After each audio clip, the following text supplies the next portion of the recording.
Radio-Canada et Le Soleil sont fiers de vous présenter le lauréat de Québec.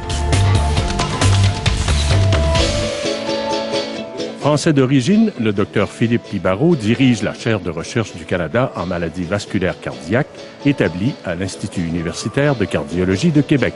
C'est un institut qui s'appelait avant l'hôpital Laval, qui a toujours historiquement mis beaucoup d'importance, de ressources et de passion aussi sur la recherche sur les soins cliniques, l'amélioration de soins cliniques sur les maladies valvulaires cardiaques. En Amérique du Nord, la sténose aortique est la maladie valvulaire la plus fréquente. C'est une maladie qui est très grave. En l'absence de traitement, c'est pire que le pire des cancers en termes de pronostic et de survie.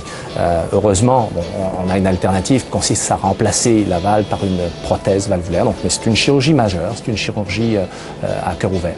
Heureusement, les travaux de l'équipe du Dr Pibarot pourraient permettre d'éviter cette chirurgie invasive. On s'est beaucoup distingué dans les dernières années au niveau international dans notre équipe pour développer une nouvelle technologie qui en fait est l'implantation de prothèses par cathéter, donc par voie percutanée, et c'est vraiment une révolution dans le domaine du traitement des maladies valvulaires cardiaques. On est en voie de tester des nouveaux médicaments dont on pense qu'ils vont nous permettre un jour de ralentir la progression des maladies, voire même de la bloquer, et donc éviter les chirurgies de remplacement. Mais les valves de remplacement et les médicaments ont leurs limites. Mieux vaut prévenir, conclut le Dr Pibarot.